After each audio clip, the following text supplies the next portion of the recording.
Hello and welcome. It is Thursday, December 10th, 7 p.m. on the East Coast.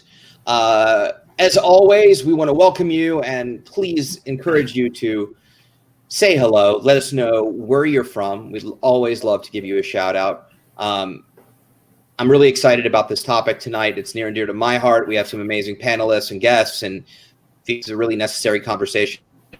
Been in the works for a while, so I just want to. So I'm going to lower myself. There. Okay.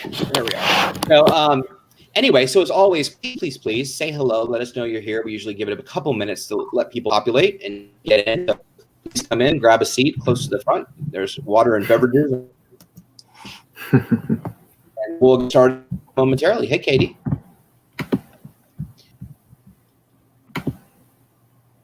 I pretend I'm really busy doing something important.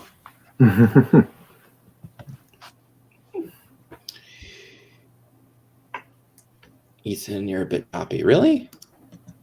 Weird. All right. Yeah. Hey, Deirdre. Neil and Chad. Oh, maybe I am. I'm choppy. Yeah. All right. Let me, Fran. Let me log in and log out. I'll be right back.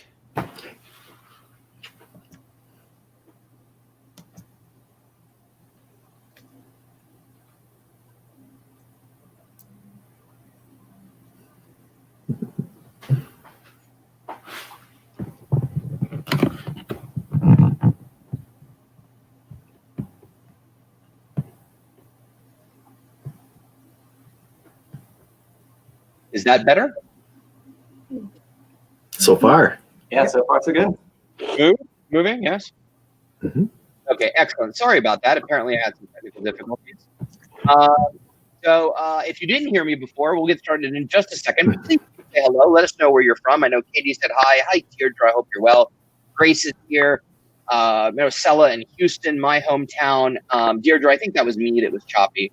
Hi, Ethan. Bye, Ethan. Aw, Hannah's here in the Pittsburgh. Good to see you, Hannah. Great. It looks like we have a number of people here as Mike Sizemore is joining us. Hey, Mike. Hope you're well. Keep saying hello. Let us know that you're here. Let us know where you're from. I'm going to go ahead and get started. We're a little bit over the 2-minute mark. So, hello. Welcome. That was really loud necessarily. My name is Ethan. I'm the National Advocate for the International OCD Foundation, as always, which simply means I have OCD and I like to talk about it at least every week. So we have a really, really wonderful conversation today, and something, like I said, that's very close to my heart, Tawana's heart. I think we can all relate to it, and it's a necessary conversation. So I want to get right into it. Before I do, let me do brief housekeeping. This town hall is intended to serve as educational content. It is not intended to replace therapy. For treatment-related questions, be sure to work with your local provider or contact a local clinician. The International OCD Foundation is not a crisis hotline and should not be used if you are in distress or feel unsafe. If you're in crisis or ever feeling suicidal or unsafe, please go to your local emergency room, call 911, or call the Suicide Prevention Hotline at 800-273-8255. As always want to be respectful and kind to others. We try to create as safe a space as possible. But it's important to remember that we are also on the interwebs, and this is on Facebook and YouTube, and we'll live after this. So be mindful when you're asking questions and commenting on other people's questions, obviously around this topic, because most topics are very sensitive in nature. So again, we'd like to create as safe as a space as possible. But please, open. We're here to support. Deirdre said my sound still sounds weird. I wonder if that's you or you guys. I was on all day today. So I don't think it shouldn't be me. Hey, Luis in Puerto Rico. Hope you're doing well. And Lindsay, it's great to have you back. I appreciate it. So without further ado, let me introduce. Does this still sound wonky, huh? All right, let me. There's some weird background noise from someone. All right, let me try to take this off of my earbuds and just go to the speakers. Is that better? Tawana doesn't like it. She's like, it's a little strange. Not the same. Not the same. Okay. Well, we'll roll this way. We'll keep flowing. So let me make some introductions. First and foremost, to my left, right is Tawana Watson. I always confuse because I never know which way I am on there. But Tawana Watson. Tawana's from Cleveland, Ohio. She was diagnosed with OCD and PTSD. She's the founder of My Sister's Keeper of Northeast Ohio, a 501c4 organization that works toward educating and lobbying on the issues of minority mental health to the state legislature and helping minority women and minority children and teens get the resources that they need to improve their mental health. She's a lobbyist in the state of Ohio for minority mental health and women's issues. She's also a certified peer support specialist in the state of Ohio and runs a virtual support group for individuals suffering from OCD and PTSD specifically, but also any anxiety disorder. That's every Tuesday night. She also has a podcast called My Sister's Keeper that talks about minority mental health as it affects African-American women. At first, the podcast was just about her and then her experiences, but it grew fast, and now they're currently changing the format. She is a writer, self-published mental health struggles and poetic memorial, and working on a trilogy series in the fiction area. By day, she's an accountant for a Fortune 500 company and an MFA-seeking student at Cleveland State University. She clearly has lots of free time. Now, I'm going to read something. I love this about Tawana. I'm going to read something that she wrote me. It's in first person, so this is as if she's saying it, even though she's right here, which is I'm going to say it. So, but it's sort of her battle cry, if you will. I am married to David, my high school sweetheart, with 7 children and 7 grandchildren. My father is a pastor, a Baptist pastor from down south, and does not believe in mental health. Therefore, in my family, I am the black sheep, even though mental health issues run rampant in my family and children. It is my goal to put a minority face on mental health to break stigma and barriers that for minorities. I also want to speak my truth about my journey with my own mental health, and at the beginning of this journey, how I was misdiagnosed and shamed by my father's congregation. So that's just a little bit of Tawana's story. We'll get more into it as we conversate with her. So Tawana, thank you so much for being here. Just below me is the wonderful Nathaniel Van Kirk, PhD. I've known Nathaniel for a while. He's a licensed clinical psychologist specializing in the conceptualization and treatment of severe anxiety disorders, obsessive compulsive disorder, and trauma PTSD. Currently, Dr. Van Kirk serves as the coordinator of inpatient group therapy for McLean Hospital, Harvard Medical School, as well as the coordinator of clinical assessment at McLean Hospital's OCD Institute, or OCDI, my alma mater, even though I was kicked out, but whatever. He received his doctoral degree in clinical psychology from Virginia Tech prior to accepting a postdoctoral fellowship at the OCDI. In 2015, he completed his pre-doctoral internship at the Michael E. DeBakey Veterans Affairs Medical Center. Following fellowship, Dr. Van Kirk assessment and research at McLean Hospital's OCD Institute. His clinical research specialty focuses on the role of motivation across treatment and the impact of trauma on treatment outcome. Additionally, Dr. Van Kirk is involved in regional and national efforts to reduce the stigma surrounding mental health, including participating in McLean Hospital Deconstructing Stigma campaign, and co-founded the Therapist and Trainees with OCD Special Interest Group, supporting those with OCD and related diagnoses who work in the mental health field. Also with lots of free time. Thank you, Nathaniel Van Kirk, for being here. Thanks for having me. Absolutely. And Tara wrote McLean OCD woohoo with lots of hearts. Thanks, Tara. Clearly, we had different people cooking us dinner. So least, but certainly not last. Last, but certainly not least, is Dr. Chad Wetterneck. He is the clinical director for trauma recovery services at Rogers Behavioral Health and a licensed clinical psychologist specializing in CBT for trauma and PTSD. He completed his PhD in clinical psychology at UW Milwaukee with specializations in child psychopathology and advanced statistics. He completed his internship in the OCD track at the Baylor College of Medicine in the Menninger Clinic and was an assistant professor at the University of Houston Clear Lake before returning to Rogers in 2013. He developed all the adult PTSD programming at the residential, PHP, and IOP levels of care and helped incorporate CBT into co-occurring addictions programming. He holds adjunct faculty appointments at Marquette University and UW Milwaukee, has published over 75 peer-reviewed articles and a book on treating sexual obsessions in OCD, and provides workshops and trainings at local, regional, national, and international conferences focusing on OCD, PTSD, interpersonal intimacy, and multicultural training. He's been grant funded for studies on treatment outcome and won awards for research and teaching, including the Baylor College of Medicine Research Award and the Most Outstanding Educator in Counseling at Marquette University. Due to increased treatment needs in 2020, he's also opened a teletherapy clinic, The Road for OCD Anxiety, the Recovery from OCD, Anxiety, and Depression. The acronym would be The Road. Thank you, Chad, for being here. Thanks for having me, Ethan. I've been talking a lot today, so I apologize for stumbling over your bios. But needless to say, folks, we have a really amazing group of individuals from diverse backgrounds ready to talk about this subject. So as always, I want to encourage you to get your questions ready. Please feel free to load them in the comment box. We do go in order. So if you've got something that you want to say, go ahead and ask the question. We'll definitely get to it. Hey, Thomas Thackeray, it's good to see you. All right.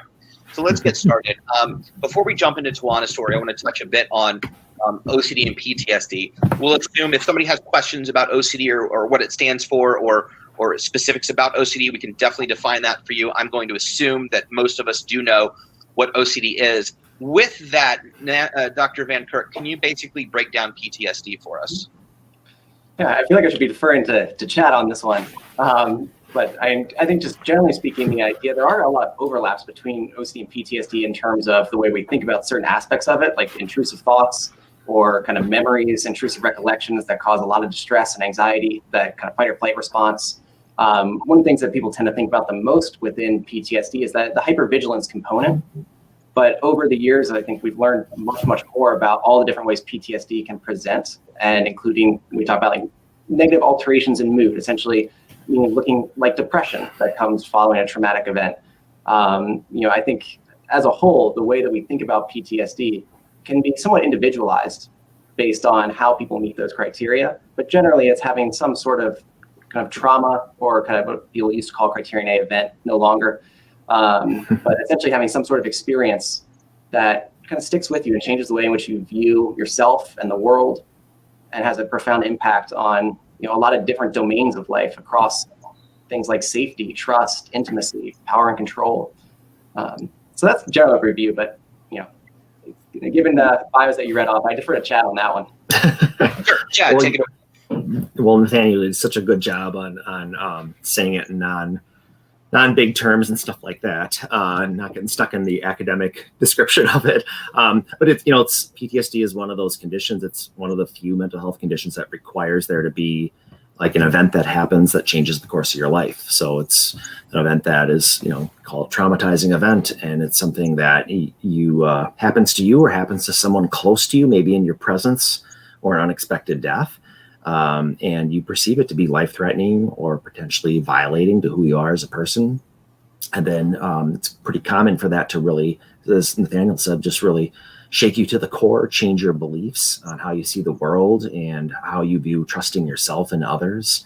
And whether or not, as you're trying to figure out why did this happen to you, you often end up trying to problem solve, and you end up concluding it's your fault, which when you hear people's traumatic events, most of you can recognize you're not the one that's at fault. I mean, normally it's wrong place, wrong time, and that's about as much as you had to do with it. There's lots of different effects that this has on people. One of them is there's a re-experiencing component. So a lot of you have heard about nightmares and flashbacks. But anytime you're in a situation that you're reminded of this, it can lead to you feeling as though I feel like it's happening again right now. It's a really strong, powerful, and scary feeling. And as you can imagine, this leads to a lot of avoidance of things that remind you of it outside of your body, but also of reminders internally as well, which means it's almost like you want to switch off the anxiety switch in your head, but unfortunately there isn't a switch just for the anxiety. It's one that controls all of your emotions. So many folks with PTSD will become emotionally numb because any emotional activation will signal like, I'm going to start feeling again, and I don't want to feel overwhelmed and helpless. And then similar to OCD, there's lots of changes in how we see the world. We view it as a very dangerous place. We often become more depressed, feel more shame, sometimes more anger. And last but not least, we feel nervous all the time. And so you have lots of difficulty sleeping. You don't feel as rested. You don't want to sit with your back to the door. You're looking for exits, a lot of safety behaviors that, for folks with OCD, you definitely recognize. You're always looking out for what might be the thing that you're most afraid of. And it almost always feels like it's present wherever you are. Mm-hmm. Thank you, Chad. It was interesting as you were describing this. There's so much similarity between these sort of seminal and pivotal moments in your life where something occurs, and it's the same with OCD. I mean, yes, I was born with it, but there are, we've talked about this so much, is that this moment that you remember where suddenly something happened or you had a thought that changed the course of everything. You've never had that thought before. You never had that concern or worry before, and suddenly, it happened and it changed the course, and that's so similar to PTSD. Mm-hmm. Is there overlap in those moments? I know that a thought necessarily isn't traumatic, but for instance, I remember I had food poisoning, and then that night, basically from then on, I had emetophobia, and that was, is that considered a traumatic event, or, how does that break down between OCD and PTSD? Well, I'll start with this one. I think that it depends on whether or not you want to stick to like a definition that you get out of the diagnostic manual for mental health conditions, or if you want to like try to look at it a little bit more functionally. And if we go by the definition, it's an event that is or you perceive to be life-threatening. And I don't have to convince most folks with OCD that many things that they're afraid of, they think are life-threatening. So, it functions like a trauma, and there's probably some differences that make it a little different as well. In that I don't know, we don't always have the technology to study, like, does our limbic system activate the same way? Did we have a fight or flight or freeze response in response to that? Because that's a little bit more typical with PTSD related trauma. But as you pointed out, there's just so much overlap with those thoughts being intrusive, feeling as though they're real, and then of course the emotions that come with them. The emotions are real and can be hard to separate.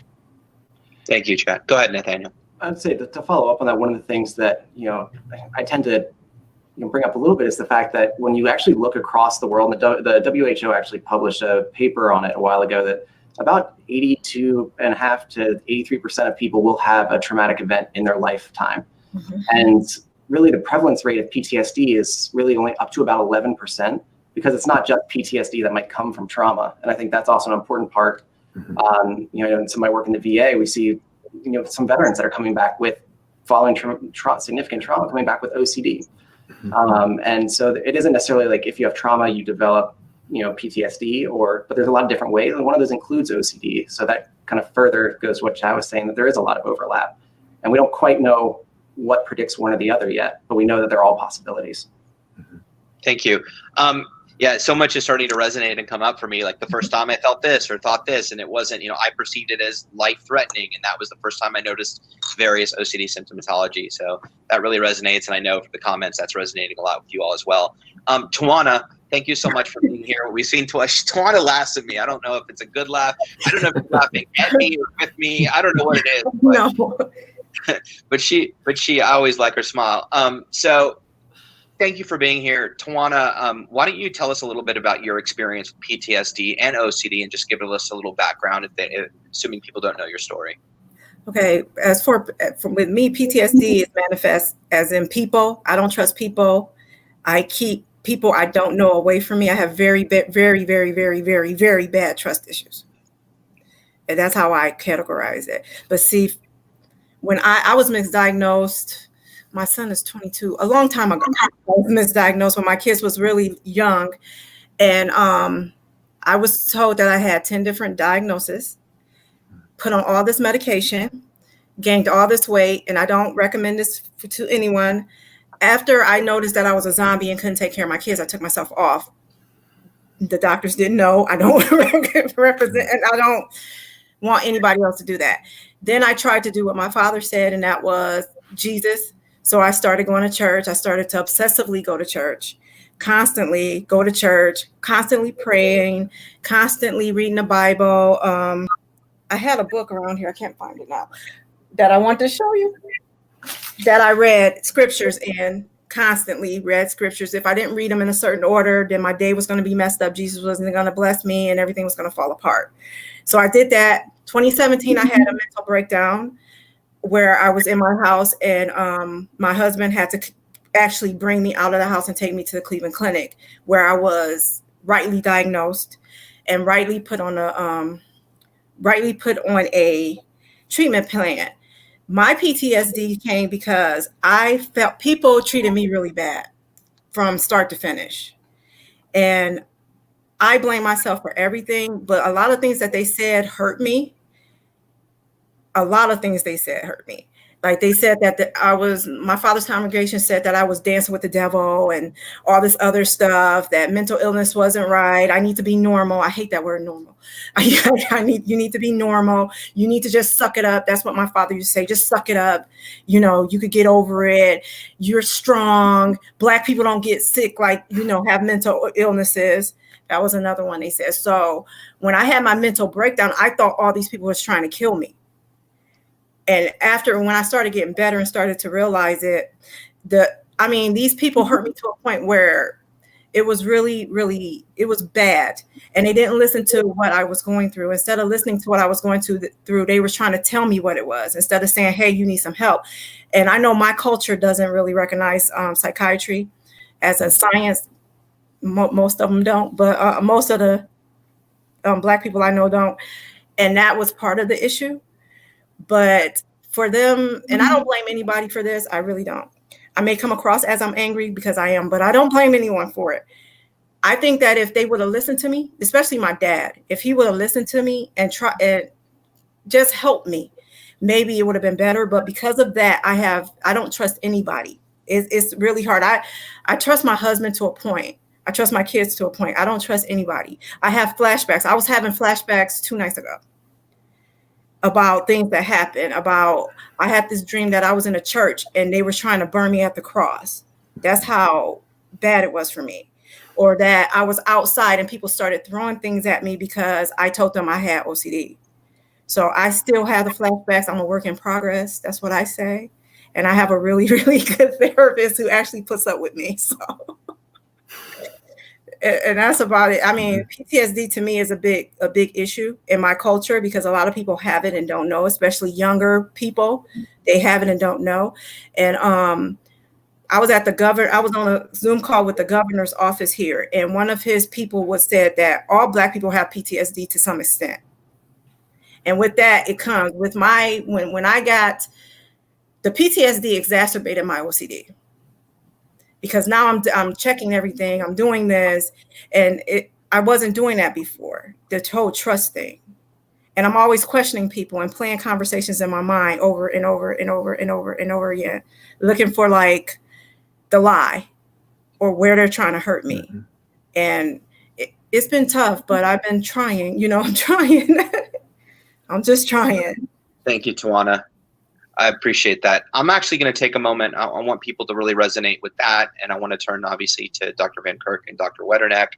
And I'll definitely get to questions, of course. I'm going to get emotional just because I don't talk about this much, but I want to also weigh in from a personal perspective and then let Dr. Van Kirk and Dr. Wetterneck kind of speak to Tawana and I and anyone else. But so my circumstance with PTSD, and again, I haven't talked about it at all, came from me being misdiagnosed multiple times, even though I had a formal diagnosis of OCD. And the primary event that occurred for me was when I was at my sickest, and before I had found ERP. This was 17 years after suffering. I was in an acute psychiatric facility because my OCD and compulsions were running rampant. I was off medication. I was borderline delusional and just obsessing and compulsing, and have anyway. So I was there, and I won't get into the gritty details, but basically they were like, "You're psychotic," and they treated me like I was psychotic. They would tie me up. Now, I wasn't violent. I wasn't screaming. I was crying. I was dysregulated. I was scared, but I had orderlies throw me to the ground. They would pin me down and give me injections, stuff I'd never said before. I'd wake up 18 hours later. Was tied to the bed. I never exhibited any behavior that warranted any of that. And then I would go see the psychiatrist who told me that I didn't have OCD, that I was psychotic. And I'm not even kidding. It sounds kind of funny now, but even one of the nurses one night when we were left alone and they had just given me some Ativan, tried to perform an exorcism on me. And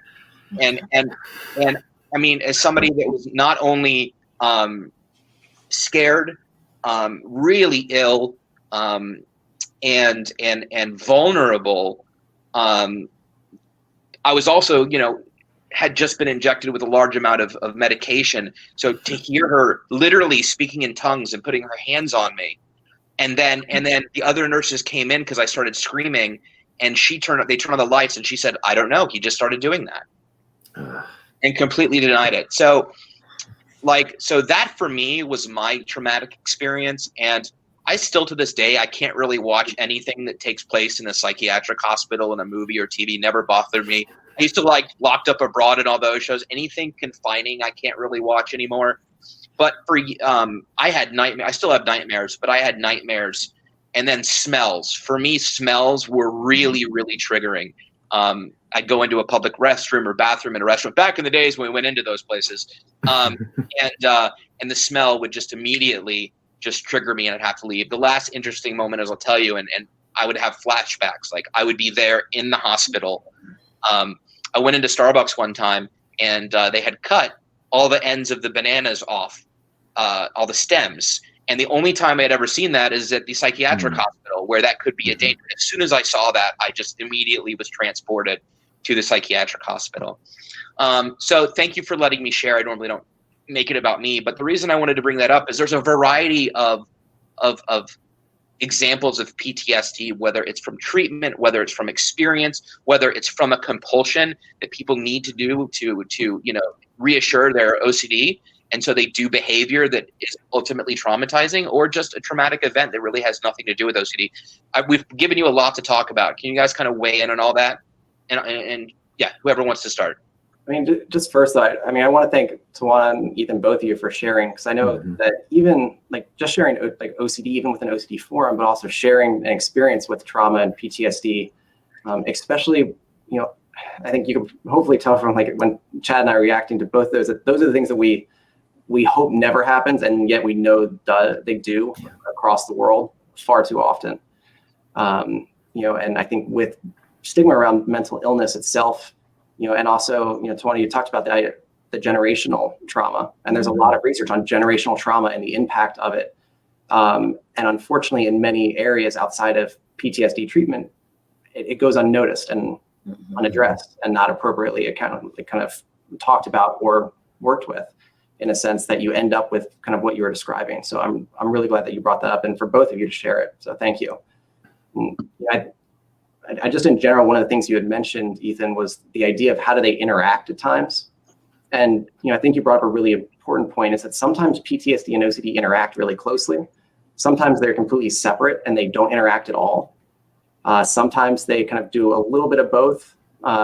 There's actually some emerging research on that the order in which they develop across time actually indicates kind of what the clinical presentation is going to look like, with if you develop OCD and PTSD from the same event within the same year, or kind of OCD following. We kind of have termed it sort of like post-traumatic OCD, where you tend to see a little bit closer overlap, and they are trying to interact almost like OCD is trying to be like a coping mechanism to protect you from having to experience flashbacks or those memories. And while it starts out as a really good coping mechanism, attempt to gain control, as we know with OCD, it quickly becomes a less helpful one. But it can make it really challenging to go through treatment when they do connect. And so I think just notice working with someone who can help you identify whether or not they're overlapped or they're separate is really an important step to kind of figuring out how to move forward. Thank you, Dr. Van Kirk. Dr. Wetterneck? Yeah, I mean, there's really so much to comment on what both of you said. And, I really, and I know that's not why you shared. I just really feel for both of you, and I appreciate your bravery in sharing it. And, I'm sure Nathaniel felt the same way. Like, we just think, we just want to say, how can people do that? We always want it to be different. One of the things that kind of struck me was that we may not have really talked about how the different ways in which someone could experience a traumatic event and what that is. And I think so many people know that it's, well, war veterans, people in firefights and stuff like that, they might get it. And then sometimes people are surprised to hear, oh, well, wait, like physical violence and sexual violence, that can result in it. And it's like, yes, that's incredibly common. But there's so much more than that. There's, natural disasters, there's car accidents. There's being deprived of, if you think about what some basic life needs are, when you don't know when your next meal is coming from, when you're homeless, when you are that vulnerable, all of these things can have cumulative effects on people as well, especially if you live for extended periods of time without your needs being met. And I think there's other things too. And I don't know how much this will speak to either of your PTSD experiences, but we study things and then we call them other things. And then we don't realize they often fit under PTSD as well. Like we've been talking about bullying for 20 or 30 years now. And it's like bullying. Well, what is bullying? It's like a power differential of someone else exerting control and trying to motivate through fear. And we now see people sometimes getting cyberbullied and other types of bullying, and it's resulting in traumatic experiences. And sometimes people like doing things, that are obviously really difficult to deal with. And then, many of us, but not all, know what racism is, what discrimination and prejudice are. However, we talk about them as if, okay, well, that was a racist act. That was an act of discrimination. So many of these have an explicit component to them that are either threats or they're followed up with actions that have violence as being a part of them.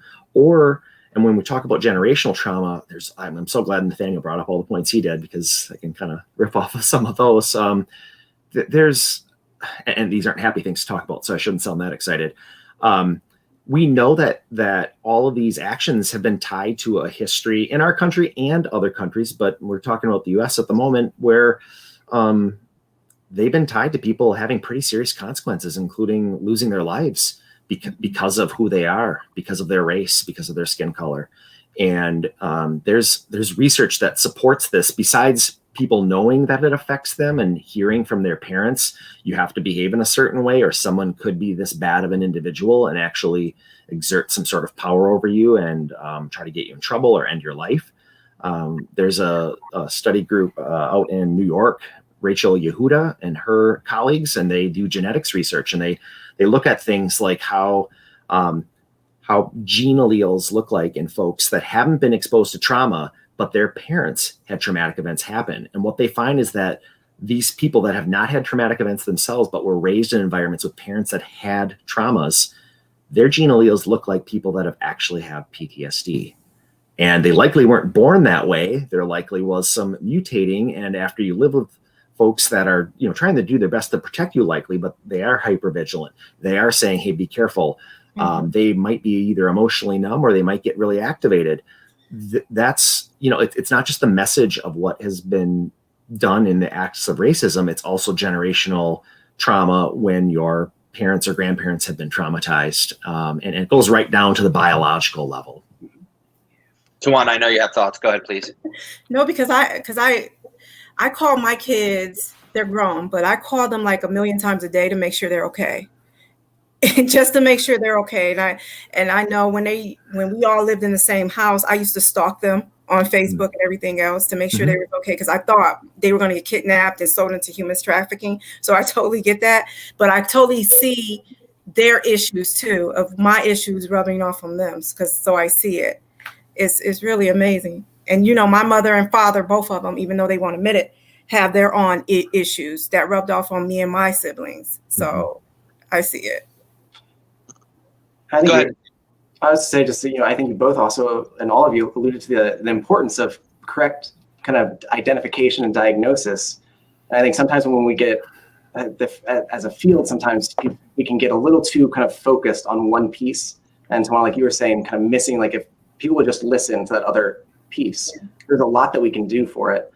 And I do think in many ways, just kind of clinically, when I've worked with individuals that have OCD and PTSD, a lot of times they'll talk about it in terms of OCD if they're in an OCD specialty program, because that's how they've been taught to talk about it. But there's always that underlying feeling like something about it doesn't fit. Like my exposures don't go the same way that others seem to, or I'm watching, others go through these exposures next to me. but then I'm having flashbacks in the middle of them where others aren't. Like, does that mean that I have a like weird type of OCD or something else, where just the understanding that this could be the combination or both can make a huge impact on, interacting with those around you, education for family members. And so I'm glad you both brought up the point of the misdiagnosis piece, because I do think that has been a large challenge in OCD and PTSD. Since early on, they kind of almost had this feeling like you could diagnose one or the other, thinking they kind of would overtake your life. So it was either one or the other, but there was this overlap that was missed. And, honestly, the comorbidity rate from the national comorbidity sample is about 19.5% between OCD and PTSD. So I'm actually going to, and thank you, Nathaniel. Sorry, I didn't interrupt you. Go ahead. No, that was it. Okay, good. I thought I interrupted you correctly. No, but I'm going to get to everybody's question, but actually Colleen asked a question which really transitions us beautifully into what Nathaniel is talking about.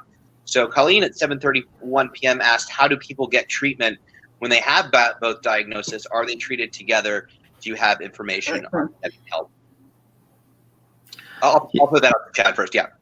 Okay. And I think a lot of us that treat both areas would have similar opinions on, there's many variables. And ultimately, like if someone has clinical levels of PTSD and OCD, we're going to want to try to address them fairly close together to one another. What I tend to see happen is that if someone comes in and says, I need to really work on my PTSD, and they have a comorbid condition like OCD, then when we are asking them to stop doing some of the safety behaviors associated with PTSD and really engage and activate more and allow themselves to feel the emotions, then what happens is safety behaviors and rituals associated with OCD tend to rise and gives them a better sense of control and safety. It makes perfect sense. So we really have to devote at least some of our time to both conditions when we're treating them. And I know that if we're trying to target the OCD and we're trying to raise your anxiety level, you can't help but also activate some trauma responses as well. And so if we're not understanding that, especially if we don't know if PTSD is there, that's when we notice a lot of times the exposure work's not going like we thought it would. Like they're not engaging. Is this something about motivation? And it's really like, no, there's a trauma response activating underneath the OCD part too. So I think this extends beyond this too. I know we're focused on OCD and PTSD, but if people have other conditions that involve behaviors that, whether it's some disordered eating and monitoring their intake or exercise, or whether it's another anxiety condition, anything they do to try to resolve their feelings, those things have an uptick if you only try to treat one of the conditions. Agreed. Beautifully said. I think that's kind of, in some ways, the way I think about the first step in getting treatment. Sometimes it's just getting a really good assessment or finding a clinician that's willing to sit down and do an assessment to determine, like, are they linked or connected, or are they separate? Which one is causing the most kind of interference in the moment? If they are completely separate and aren't connected, then you can kind of do them one and then the other based on which one is causing the most distress and you feel like you want to work on, that would give you the most kind of relief in your day, because that's an important part of going through treatment. If they are connected, sometimes you do need to do a little bit more of like an integrated approach where you're kind of maybe simultaneously teaching skills for both, even if you're focusing on one, just kind of, as Chad mentioned, so that you don't, start pulling back the rituals, then all of a sudden you're leaving someone kind of raw with those trauma experiences without giving them the strategies to cope with it. Because you're not going to, hopefully from an OCD standpoint and a PTSD standpoint, I would never want to lean into that trauma thought and say, yeah, maybe it will happen, and trigger uncertainty like we would in OCD, because that's not going to be helpful when it comes to trauma. We're going to approach it differently, even though the underlying mechanisms are very similar and in many cases like the same for treatment, but we're going to approach it differently to not re-traumatize someone. And so I think an assessment and understanding of how which ones are presenting and how they're connected is really important for figuring out next steps. I think the most important thing is that we have really great treatments for both. And there's a number of case studies that are coming out that show that you can treat both effectively. And so I think that's also important to know, is that we have great treatments for both. And I just want to add, people said, I think part of the question was, where do you get help for that? And, if you've already looked on the IOCDF for resources, they have this really nice guide of what you do ask someone for the OCD portion of it. You should ask similar questions when you are looking at treatment providers. Have they worked with folks that have PTSD as well? Or have they worked with a combined presentation? It doesn't mean that they couldn't help you if they are more specialized in one or the other. But I do hear sometimes clinicians saying, well, I'm experienced in EMDR, for example, and so I can treat PTSD. And since you have another anxiety disorder, I'll use EMDR on that as well. Well, there isn't strong research showing that that will be helpful. And the same thing goes with OCD, that they're saying, well, I'm going to do ERP with you, and prolonged exposure. That sounds like it's exposure, so it must be the same thing. When in actuality, sure, the names are the same, but there's, when you're addressing the trauma components, there's a lot more support you can give, because there generally isn't the same doubting component that so many people with OCD have. And the fact that they came so close to a life-threatening event or something that really violated who they were as a person, they actually need what could sound like as reassurance to someone for OCD symptoms, but they need that support in the moment while doing the trauma treatment. The processing of like guilt and shame and some of those other emotions that we don't target as much in ERP, or we'll call it like obsessional guilt, is incredibly important, in the PTSD treatment process. Thank you. I'm actually, there's some good questions here, and I want to go back up. But before I do, I want to ask Tawana, what does your process look like for treating OCD and PTSD? Has it been concurrent? Have you addressed, are you focusing the PTSD more? What does your current journey look like for you? My therapist does both. But see, I really, really trust him. Me and him have a good relationship. Because if I didn't trust him, I couldn't even work with him. I mean, I fired a couple of psychiatrists because I didn't like him. But him, he's been with me for the longest. He's been with me for the longest. And he does CBT and ERP, and we kind of have set days to do them. I see him now every week because of COVID. Virtually every week. So we kind of have set times when we do one thing and the other.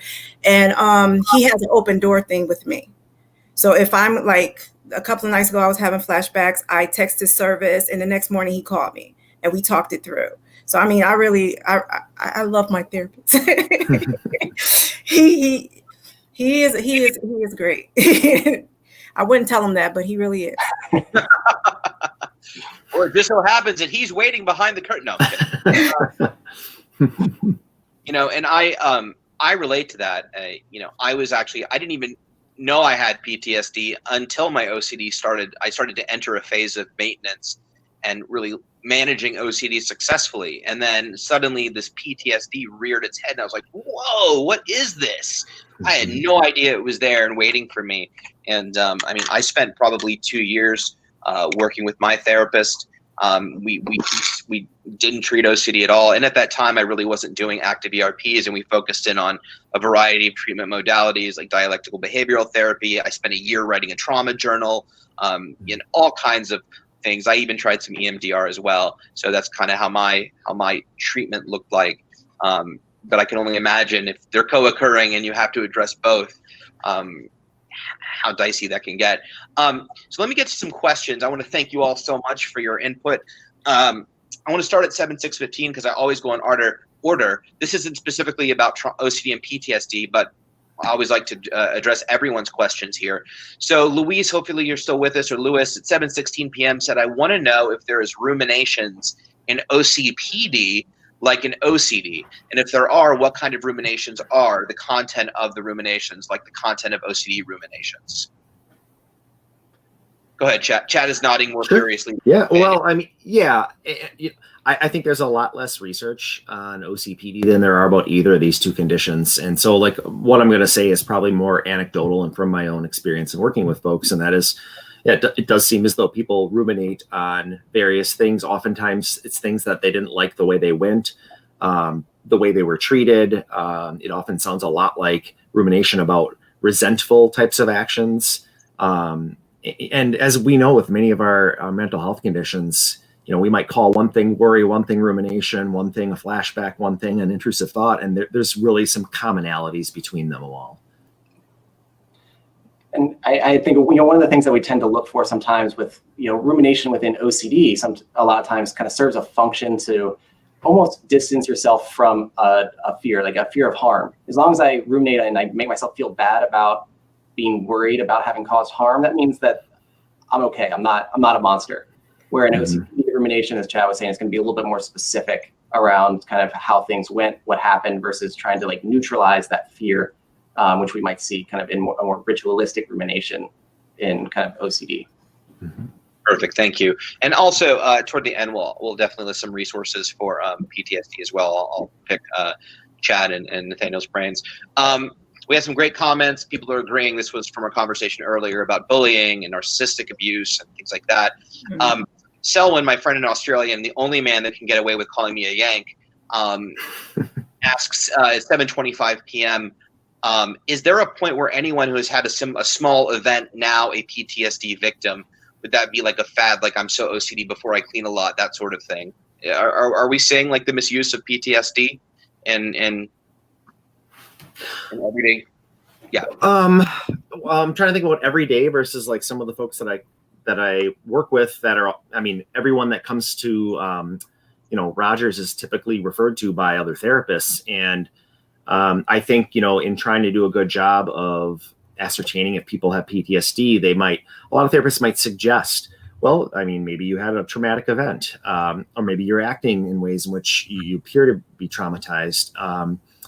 And I think in my clinical experience, the term gets used a little bit more loosely now. But we also had a shift, now this is 7 years ago, so I can't say recently, where the DSM, there used to be all these anxiety conditions all under anxiety disorders. And now they're like, oh, there's OCD and OCD spectrum conditions. There's anxiety disorders and there's PTSD and related syndromes, except it should be syndrome because there's only one other related condition. And that's looking at adjustment disorders. So, I think the point they're trying to get across is that anything could feel incredibly stressful and we could have a poor reaction to the adjustment to it. It doesn't have to be a life-threatening event. And when you look at things like what happens and often results in adjustment disorder, it's typically, unexpected losses of things that are important to you. Doesn't mean someone died, but perhaps a relationship, someone chose to end it with you, or you had to end it with them, or you lost a job, or, something happened where you all ended up moving and you lost your social supports around you. Could that be traumatic? Well, I think it can greatly affect people. And for some people with adjustment disorder, they're just as impaired as people with PTSD. But then you get back to that. Well, if I want to stick to the tight definition of what a trauma is, it's a lot of therapists say there's little T's and big T's. And I don't know if they like saying that to their clients because it's all very hard to deal with. But what we often call the big T's are the ones in which you think your life is at risk or like who you are as a person is being violated. Thank you, Chad. I appreciate it. There's, again, some great comments. Love Lana asked me, and I imagine this is when I was telling my PTSD story. She said, did that mess with your spirituality, Ethan? And that's a great question. Actually, me personally, it did not. It messed more with just my overall sense that I believed I was psychotic and didn't. But I'm actually going to throw that question over to Tawana. She knew I was going to do that. Because everything is intertwined. So Tawana, I'm going to throw that to you. Has this experience messed with your spirituality? Yes, very much so. I don't understand it. I don't understand how people who claim Jesus' name can treat other people the way that they do. So I tell everybody I'm at a crossroads, but I kind of don't deal with the religion part. My father's a pastor, and I was going to church before COVID. I was going to church just to social support, like my siblings. But since COVID, I don't think I'm going back because it wouldn't be honest for me to go just to support him and just smile and act like I'm happy because I wore that illusion for many years. But I don't have a faith right now. I don't know what I believe in. I've been doing a lot of meditating and a lot of Buddhist stuff, Zen meditation and stuff like that. And I think I'm leaning towards that because it gives me a peace that I didn't have with the religion part. But as far as all that others, I can't even read the Bible anymore. So it's hard for me to say. I'm at a crossroads. Thank you, Tawana. I appreciate you sharing that. It's good to see Hannah. I'm going to read her comment. PTSD has exacerbated my OCD too.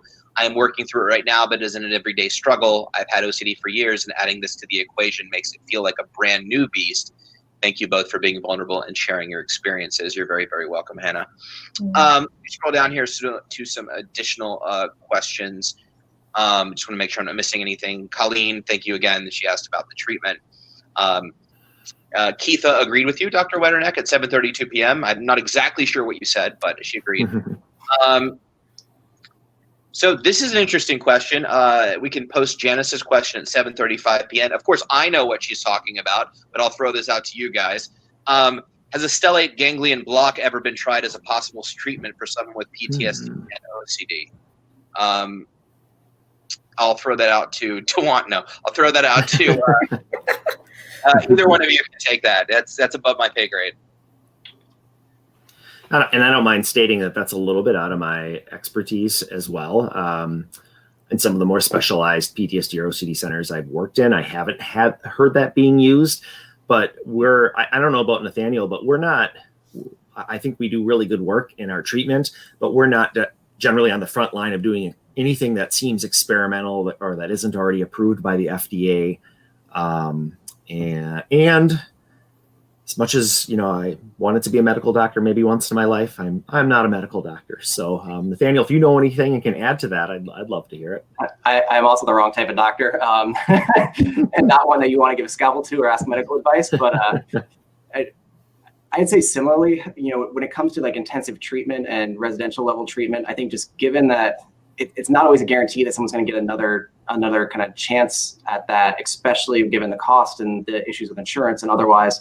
We tend to focus primarily on anything that has kind of strong empirical support and integrating those as front line. I think the neurotherapeutics for OCD at McLean, using TMS, if there's comorbid like severe depression with anhedonia, we might integrate ECT or deep TMS.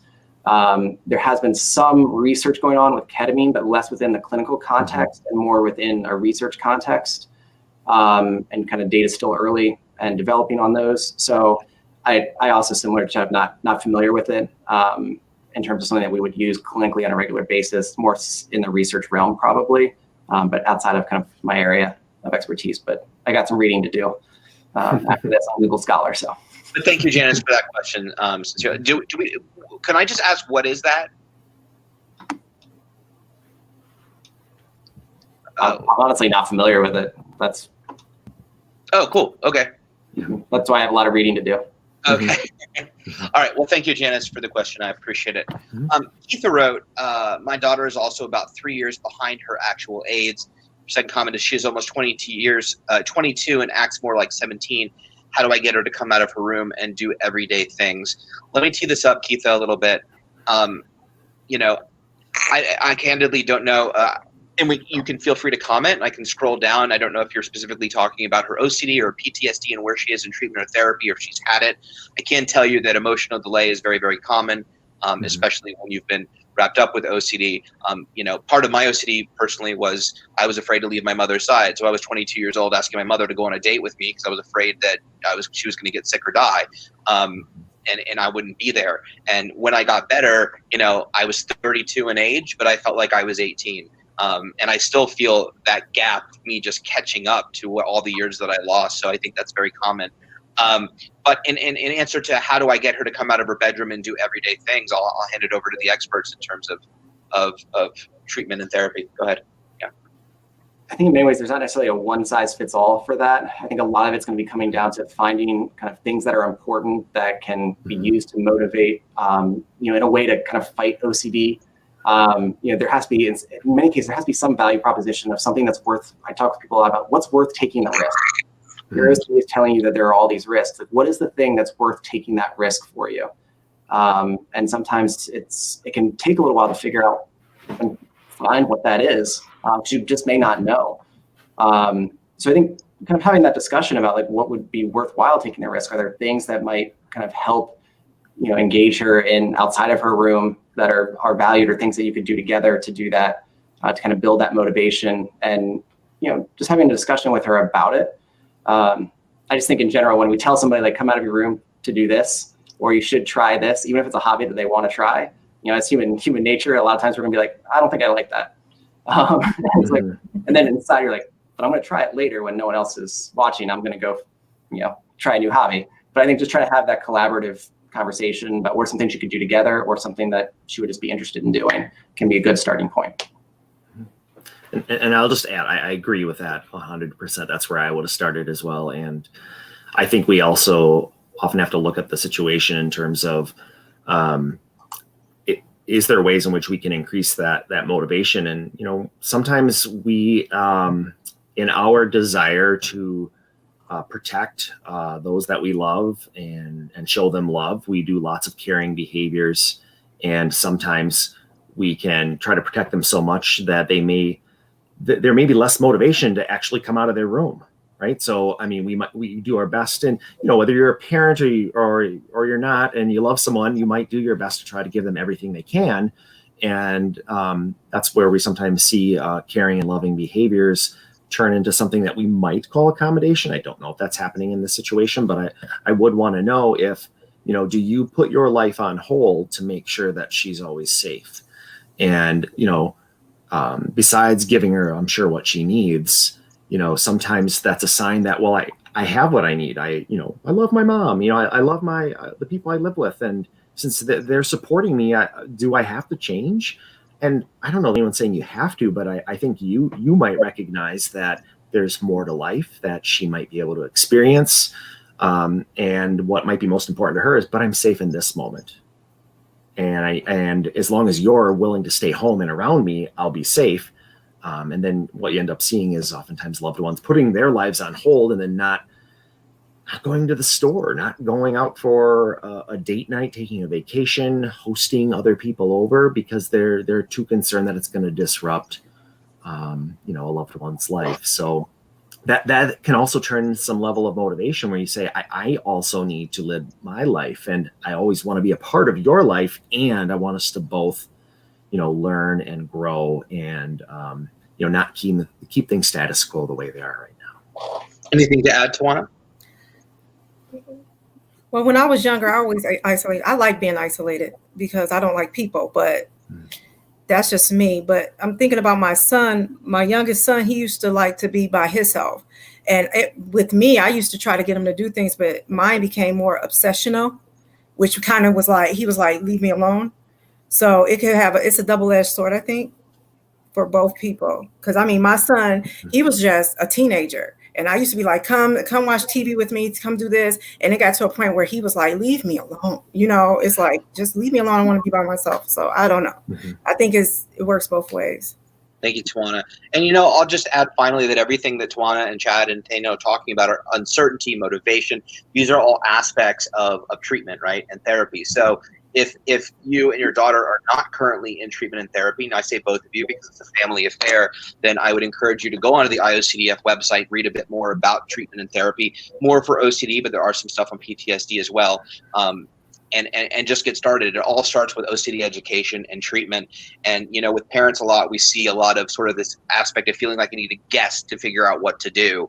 And really, it's amazing to not be able to guess, to take the guessing out of your hands and really integrate you into treatment. So, Dr. Wetterneck can answer your question and go, here's what you should do and not do based on your specific circumstances. So we don't know your exact background, but assuming that you're not at that stage yet, we definitely encourage you to access treatment. Go ahead. To jump in real fast, you'd asked about the stellate ganglion block. Yeah. So just to put it out there for everyone, the VA actually has a website page on it. It's using a local anesthetic into a kind of nerve cluster at the base of the spine that reduces kind of sympathetic nervous system activation, and it's supposed to kind of reduce the intensity of hyperarousal in PTSD. So based on that, I haven't heard of, obviously, since Chad and neither have heard of it, we hadn't heard it used in OCD. My initial guess is we'd probably shy away from those type of pieces for the OCD component because we would want them to have that kind of activation and ride it out for that learning versus in PTSD. It probably plays a little bit greater role, especially specifically for combat veterans, primarily for really intense hyperarousal. And if I could follow up on one more piece.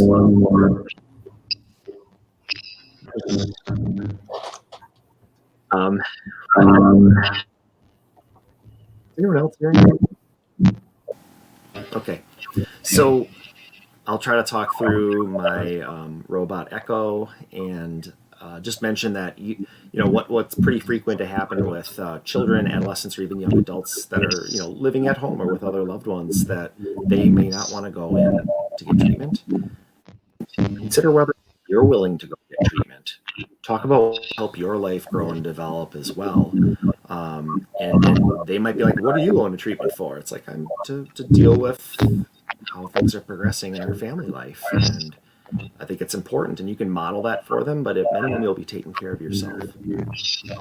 And that also speaks to Shin's right. Others slowly make on her to everybody's level.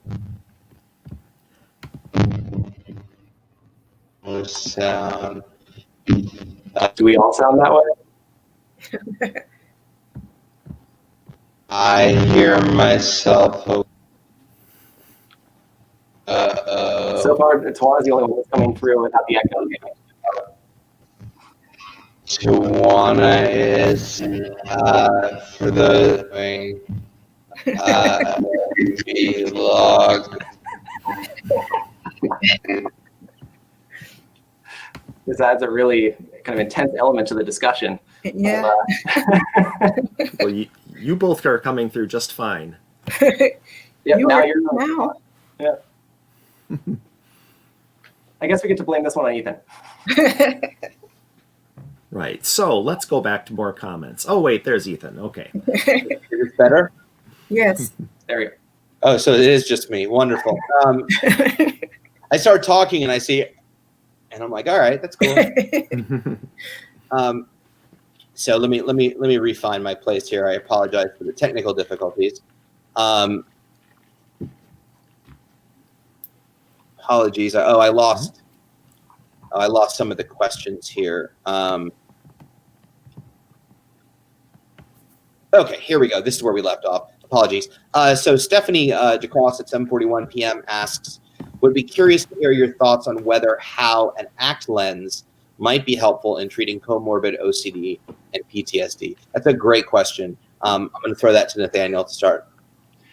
I think in general, kind of a lot of the ACT principles, are integrated as we do it. Like, I just think in terms of being in more like an intensive setting, I think we tend to integrate ACT principles, DBT principles, and kind of anything that has an empirical foundation into treatment to make a more individualized kind of treatment process.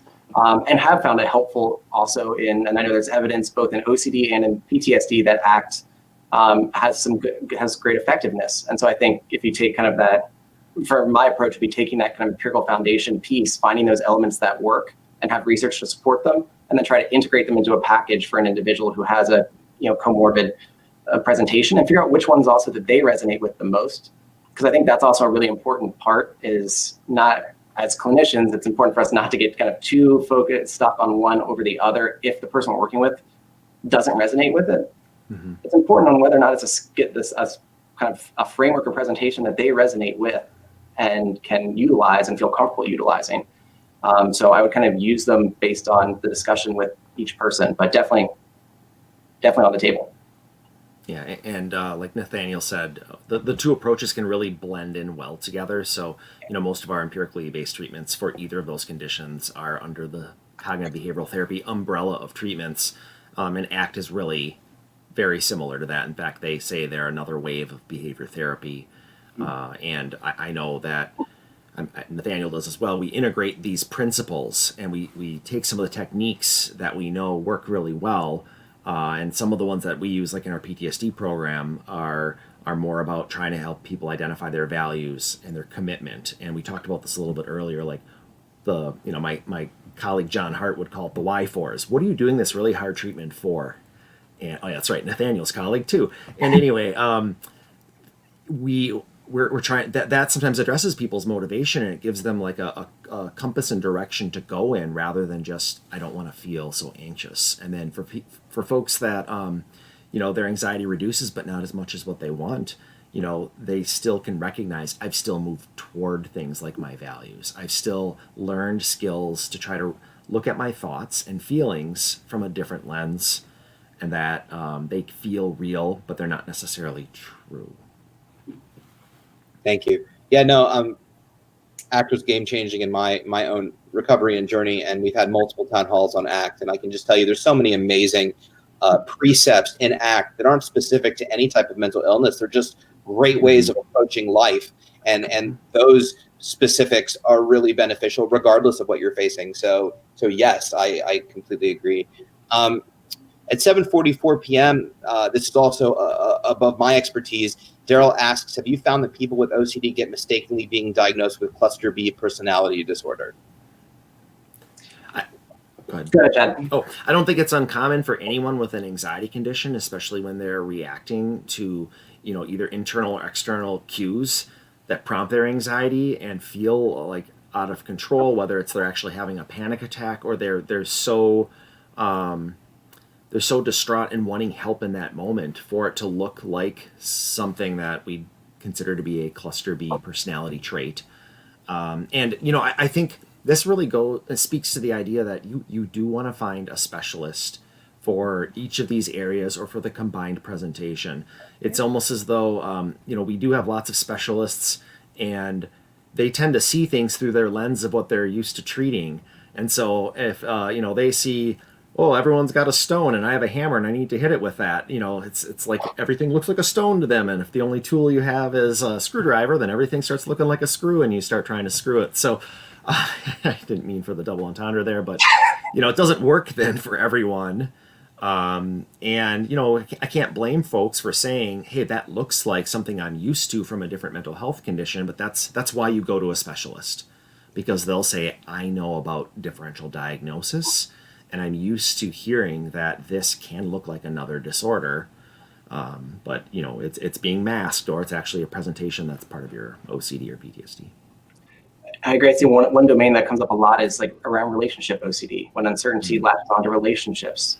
Can be one of those, because of the way that OCD kind of can present that reassurance seeking and that checking. And so we've seen it both ways, and it definitely happens. And kind of as Chad was saying, the more that you can get someone who has a specialty and a breadth of experience to have seen some of these other presentations and can do a functional analysis and a good assessment and really clarify that picture is incredibly important. Mm-hmm. Thank you. We'll keep trucking right along here. Kathleen asks, I wonder if the docs can, 7:50 p.m. Fran, I wonder if the docs can speak to whether they've seen much harm in the name of helping in the treatment of OCD and or PTSD. Tawana and Tori's really highlighted this. Gross misdiagnosis, forced treatment, and drugging without naming it for what it is, psychiatric abuse. I also wanted to thank them for both stories. Daniel, you want to take this one? Yeah, I mean, we wish we didn't, and we wish we don't, but the honest truth is it is there, and it is rampant. Many times people will try things with the best intentions, and sometimes not, and I think that's another important thing. It isn't, we'd like to say that everybody does everything with the best intentions. It doesn't always happen, unfortunately. And I think it's important just to be realistic about that. And on the same time, sometimes people do things with the best intentions, but may not know what it is that they're working with or how to approach it, and can end up doing more harm. And so if you ever have concerns that that's happening, go get a second opinion, go talk to someone else. I unfortunately, in inpatient too, I think it's gotten much better as oversight has gotten much more strict, which I think is very important, because the history of psychology is a terrible history, frankly. Which is, we are still trying to move forward and make sure this doesn't happen, but it does. And here's the quandary you're in, right? Like if you're not sure what it is, then you don't know to seek out the correct specialist. I would still encourage anyone, though, and I don't know how we get this message out to everyone, that if you are going to see a primary care physician, a therapist, a psychiatrist, any health professional in general, consider that it's a bi-directional interview, and that you want to know what they have to say, and you want to be able to feel comfortable with them, and you have every right to say, I'm not sure if I like my interaction with them or what they have to say, and I might try another person for my next visit. And you don't once you pick a person, it doesn't mean that's the be all end all. True. And I think people could learn a lot if they get a second opinion. Yep. Go ahead, Tawana. I know you got lots of thoughts. Well, Bad poker face. as you know, when I was misdiagnosed, one of the diagnoses was schizophrenia. So I was on Zyprexa, I was on an antipsychotic, and then I was on Effexor, and I was on all these other things because she said I had schizophrenia, bipolar disorder, major depressive disorder, avoidance disorder, some other stuff, because it was 10 different ones, and I was on like a bunch of pills. And once I quit, but when I started seeking things like my therapist now Ken and at the Cleveland Clinic, I research everything. My internal medicine doctor tells me to stop going on Google. I look at everything. I call Pfizer about Zoloft. I mean, I always tell people here that I talk to in, Cleveland, when I'm doing my advocacy here, I always tell them, you check, double check, triple check, and you can always fire them. They work for you. And I tell them that because a lot of people, especially people that look like me, don't think that they can fire a doctor. You can fire them. I mean, you don't have to stick with them. And I have fired many psychiatrists, trust me. And you research everything, especially the medication, because I still don't know what all that medication did to my brain, because it had to have some effect on my brain. And you don't want to get like that. I went from 110 to 350 pounds in 2 months. That was not good. And I was a walking zombie, sleeping all the time, couldn't even function with my kids. So, yeah. I'm very passionate about that misdiagnosis thing. Oh my God. And I actually went back to the psychiatrist that misdiagnosed me. And what she told me was, well, OCD was not my specialty. Then why didn't you refer me to somebody? I think you really highlighted an important point that I wanted to reiterate is that you can hire your therapist and honestly, I mean, I can just speak for, myself, is that if someone comes to me and says like, I'm not sure this is working, my first instinct is to say, all right, let's find someone that would fit better, or kind of someone that has that specialty, because that's what our purpose is. And I always tell people, don't try to protect your therapist's ego, because they have years of skills to learn how to deal with it. Our job is to help you find the treatment that's going to work for you. And then the last thing, just to kind of reiterate that the diagnosis piece, from a diagnostic assessment lens, and one of the things that I always teach our students is you should be able to sit down with the individual that you're diagnosing and explain specifically why you're giving each of those diagnoses, why they're not better accounted for by the other, and why they stand separately and how. And if the person that's doing your assessment and gives you all those diagnoses cannot do that, go get another opinion, bring that report with you, and ask someone else to recheck the assessment. And that's 100% something that I encourage everyone to do, is have that conversation until you understand and question them. I want people to question me every time we do a feedback report, because it's most important that it fits, it's right, and that it's helpful. So I'm sorry you had to go through that, and I'm really glad that you brought that up and are, reinforcing that. That's incredibly important. Just made me more vigilant. I'm telling you, I research everything they tell me now. It's not, my internist, she's always like, you need to stay off Google. Don't look up on Google.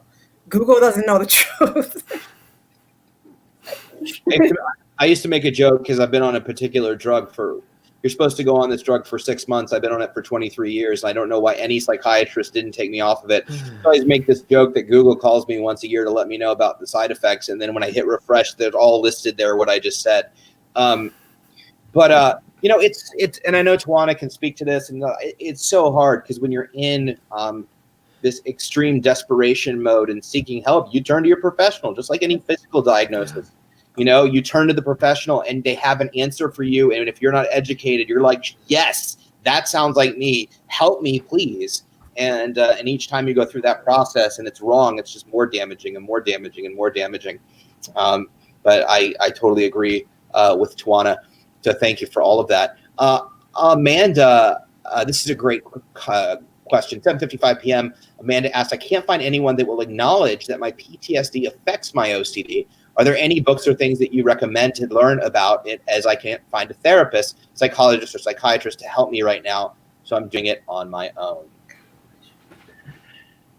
Yes. So there's actually Eric Storch and John Brown just published an awesome book that's essentially, we wrote one of the chapters in it that's on PTSD and OCD overlap, and it talks about OCD treatment. I can look up the actual name of it in just a second.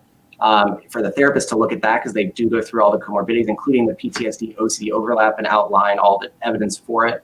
I think that's one place to start. ADAA, the Anxiety Depression Association of America, does have some OCD PTSD resources now, and the Veteran Affairs Hospital has put out some resources that you can usually Google and come up, including like a PDF pamphlet of the differential diagnosis, what to look for, some of the statistics on it.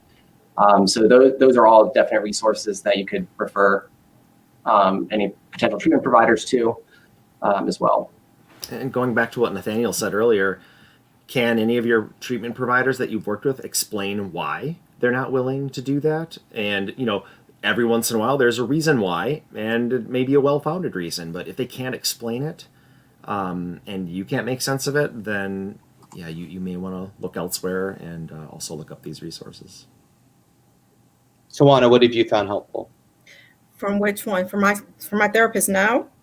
Or in, you know, if you were, what would you use to help explain that the PTSD directly affects your OCD, and how, you know, if you were interviewing a doctor now, were there any resources that you would point to, or what you would say? If I was looking for a doctor, I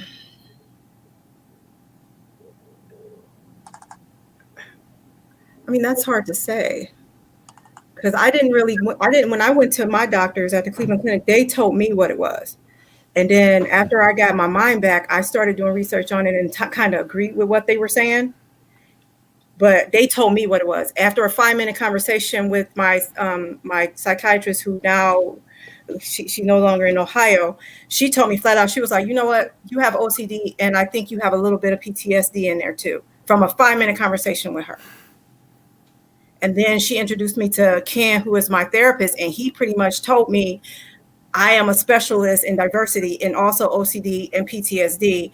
And he kind of, I took him through so much crap to make sure that he knew what he was talking about. I mean, I was just like throwing stuff at him just to see what he was going to do. And he kind of like passed the test and everything. I mean, he handles me pretty well. And Dr. Shapiro, when she was here, she did too. So I don't know, because I never went to them and said, hey, when I went to them, I was at rock bottom. So I think the answer, Amanda, is when you find somebody, email Tawana and have her talk to them. If she passes the Tawana test, then it's somebody you should work with, I think is the most accurate. Incidentally, Nathaniel, I don't know if you answered, is the book Advanced Casebook Obsessive Compulsive Related Disorders, is that correct? Yeah, Conceptualization and Treatment by Eric Storch, Dean McKay, and John Abramowitz. Okay, perfect. Fran, so you can go ahead and post that link. And we'll put a link to the book that Dr. Van Kirk was talking about. Thank you. Colleen wrote, Ethan, you mentioned a separation anxiety, which is familiar. I've read about the connection with separation anxiety and OCD and was surprised that I had not read about it concerning PTSD. I'm curious about separation anxiety and PTSD. Which diagnosis is it more closely related to, and how is that treated? I'll turn that over to Chad. Yeah, so when you're asking which diagnosis is it more related to, OCD or PTSD, I guess we could debate about that a little bit. I think that if the main fear is that you're going to feel unsafe without someone that you really care about and that watches over you, then that feels like it's something that's threatening your safety, and that really could go either way. You know, in my mind, it feels a little bit more like a fear of something could happen to you or happen to them. And whether or not you're obsessing about that and it's unrealistic, or whether or not it's based on an actual experience when maybe you were separated from a parent, I'd want to know a little bit more about like what's the background behind that, because the functions can look really similar, and ultimately we're going to treat it likely in a very similar way, where we're going to try to structure ways to slowly but eventually grow in challenging you to have time apart and to be able to recognize that you can, well, not only survive, but that, you can get used to some of the thoughts and anxiety that come with that separation, of course, along the way. And this is, separation anxiety. I'm not saying it doesn't exist for adults, but it's primarily something that we're going to only use as a diagnosis for children or adolescents. And Yeah, it's I guess I made my point. Like, it's more exposure based on how we're gonna address this. So hopefully that was helpful. Yeah, absolutely. I think it was, Jeff. Yeah, that's good. Thank you. Ellery at 8:01 p.m. asks, I'm currently awaiting trauma therapy with a sexual abuse charity here in the UK. And thank you, Ellery, for tuning in. I am also diagnosed with OCD, and my rituals, etc., are very much entwined with my traumatic experiences. Will trauma therapy automatically help my OCD? Nathaniel, toss this to you.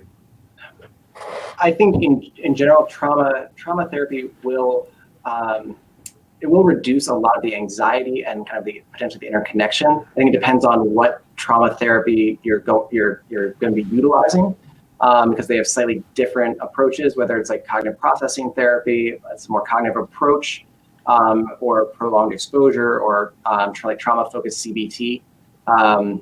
What I will say is that what some of the research has demonstrated in terms of case studies, when they are intertwined and they're very closely related, a lot of times what people will see is that there will be an initial dip in one set of symptoms when undergoing specific treatment. So for example, a dip in PTSD symptoms when doing PTSD specific treatment. The biggest challenge comes after that treatment's over, that making sure that you have some support to go into OCD focused treatment kind of immediately after. Because when they do kind of support each other or are closely connected, it can make it much more difficult to maintain your gains over time, because then this other symptom set is more intense, and it's important to have coping skills for those as well. So I would work with your PTSD, when you start PTSD treatment, if you're not already in OCD treatment, I would work with that provider to try to line that up for right after, or potentially have a little bit of overlap if possible, or look at some of the kind of the self-help, self-guided OCD programs to try to do some of that in between as well, to try to prevent what we see in some of the research, which is kind of like a rebound effect sometimes, when the other set of symptoms goes untreated. But we do find if you do treat both and you kind of develop skills for both, then treatment can work very well. Thank you, Nathaniel. And as long as we're on you, Love Lana asked a quick question because this ties into our next question. What does ACT stand for, please? Acceptance Commitment Therapy. Can you give just a really quick brief overview or definition of what acceptance commitment therapy is? I know it's a much bigger question, but a brief overview of the entire theoretical framework. It distils down, I think, in some ways to the idea of, kind of increasing what they call like psychological flexibility in terms of the way that we relate to our thoughts and our emotions, and not necessarily taking thoughts and emotions as fact, but more in noticing them, observing them, acknowledging them, and then kind of being able to choose how we want to progress forward, almost like taking what they might call like an observer view of it. Or kind of like you're standing above it, observing it, but not necessarily in the fight with it. I think that you can critique me on that one. Oh yeah, I mean, I think you gave the high level what is ACT, and I saw Jelani Daniel actually state in the chat, what it was, at least as far as what the letters stand for, and so psychological flexibility is at its core, and we recognize that psychological flexibility in general has to do a lot with all different types of health. And then there are specific areas you might work with ACT. So you were trying to, and they talk about this hexaflex model. So they look at 6 core areas, and they have labeled some of them as here's the maladaptive side, and then here's the adaptive side. So some of the adaptive sides included things like defining what your values are, what's important to you. If nobody else knows what you're doing, what would you choose to do? And it would be fulfilling to you. It's not necessarily meant to like change your emotional experience, but it's something you choose to do. What's your commitment to that, and how do you dedicate commitment to that?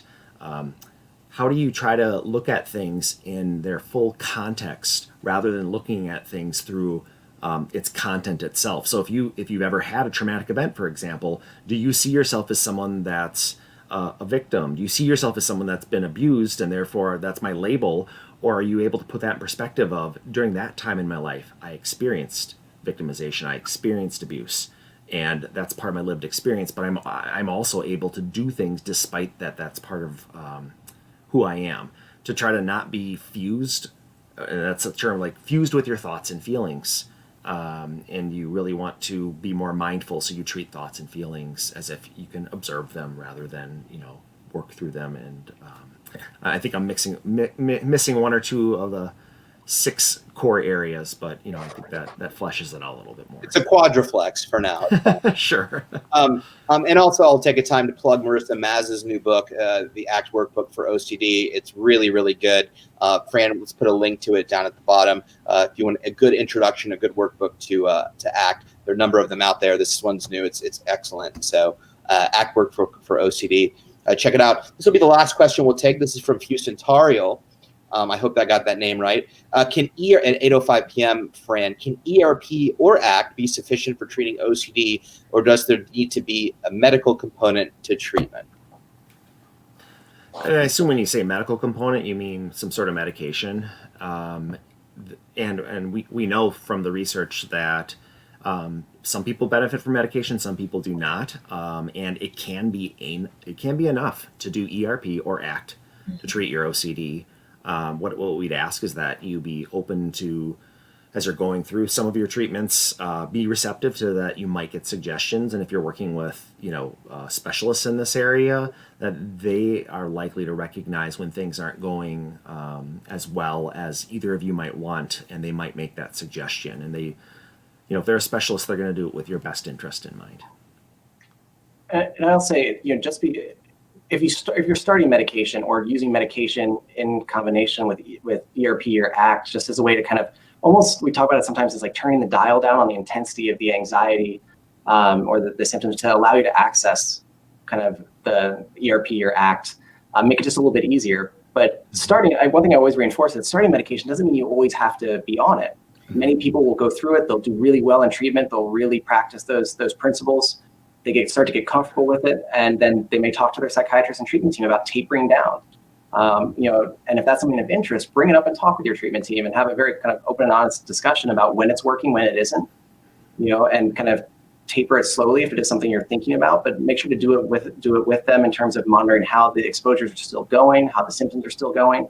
But many people successfully taper off over time. They just use it as a way to build confidence and help them bridge the gap to doing the ERP or ACT and just treatment for OCD, which is challenging. It's the most challenging thing you're going to face.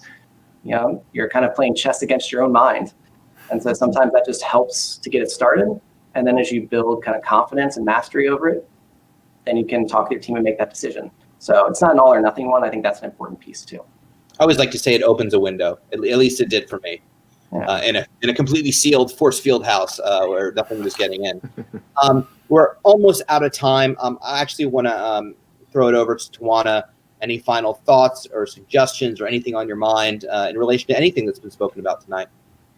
Well, I wanted to piggyback on the comment of the medication because I was on Zoloft, and for me, Zoloft was a lifesaver. However, I was gaining a little weight on it, so I asked them to take me off of it. I argued with them for a month to take me off of it, and they took me off of it. So I've been like in intense therapy with the ERP right now, but I don't regret that decision. I mean, I thought it was time for me to come off, and it's an individual decision, however, because they told me, well, everything's going to come back, and it did come back with full force. But I thought for me, I didn't want to be on the medication. Yeah, it's a collaborative experience, and I've been told by a number of psychiatrists post intense treatment that I could get off all my medications if I wanted to. I've gotten off some of them. I stayed on sort of my base SSRIs because I'm doing really well and I'm happy. And why mess with that if there's a need down the road? I find, and we don't typically talk about meds or psychiatry on here if we don't have a psychiatrist on. But I will say, it has to be a collaborative experience. I'm very blessed in the psychiatrist that I have at UCLA. We work together really, really well. I get to say my piece, even though she's the expert, and she'll really work with me to make decisions that are in my best interest. And I have to be flexible too, because let's face it, most of us don't like medication. A lot of us have felt like lab rats throughout the process. I was on 10 different medications and now I'm back on a medication I was on before. I don't know what medication does, frankly. I think it works. Maybe it doesn't. I don't know. So, we all have a really interesting relationship with it. And I love Nathaniel, and I tell people the same thing. It's like, it doesn't have to be a lifelong process. If it eases helps you get into treatment and gives you that injection that you need, and you can see where you are later on. But it is said that I remember Dr. Janicki one time said, if you look at treatment and overall thing, medication can usually comprise 20 to 30% of getting better, and therapies 70 to 80%. So both in conjunction are very, very effective. Also, Nathaniel, Erica Keneally says, hi, Nathaniel, with 9 exclamation marks, and then that face. So there might be some history there, but she says hello. With all of that, I want to thank my guests, Dr. Wetterneck, Dr. Van Kirk, and Tawana for being with us tonight and talking about this very necessary topic. So thank you. Thanks for having us. Thank you. Yeah. Absolutely. Thanks. As always, I want to thank everyone for joining us tonight and sticking with us. You have for some great questions and comments and supported one another as always. Jelani said, shout out to the panel. Great discussion. Also, he gave a shout out to John Hirschfield's book, which is great mindfulness workbook for OCD, which is also a great book if you want to check it out as well. So as always, thank you to the guests, thank you to the IOCDF, and of course, my partner behind the scenes, Fran, for doing what we call his digital voodoo. Just some quick housekeeping. So next Tuesday, 12:15, we're almost in the middle of December. There's a episode of Just Ethan, and I actually won't be just Ethan. I have a guest, Zach Westerbeck. Really, really cool guy, advocate, talking about his new book. We'll be covering a variety of subjects. That'll be 7 p.m. Eastern. And then Wednesday, on the 16th at 12 p.m., we have a lunch and learn with Dr. Liz. Her topic will be coping with holiday stress, which is so fantastic right now. And her guest is Kimberly Quinlan, who is just a phenomenal individual in her own right and quite brilliant in self-compassion and variety of modalities of treatment. So you definitely won't want to miss that as well. If you haven't already, you want to be notified about all the programming the IOCD is having over the next month, definitely be sure to subscribe and follow on Facebook and YouTube. And also, you can also find us now on the gaming website Twitch, because we're hip and cool. So with that, I want to thank all of you again. Thank you, Chad. Thank you, Nathaniel. Thank you, Tawana. Also, of course, if you have any questions at all, and if you have questions specifically for Dr. Wetterneck, Dr. Van Kirk, or Tawana, please don't hesitate to email us at info@iocdf.org/ oh, that's the website. Yes, but you can check that website. I can roll with this. You can check that website for all the programming. We added the scroll at the bottom, or feel free to email us at info@iocdf.org. Let us know that your question is for Nathaniel, Chad, or Tawana. We'll make sure they receive the question and get you an answer. So thank you for spending your Thursday evening with us. Have a wonderful evening. Stay safe. Stay vigilant. Feel the feels. Don't let OCD off the hook. Have a very happy and safe holidays. Good night. Good night. Hey.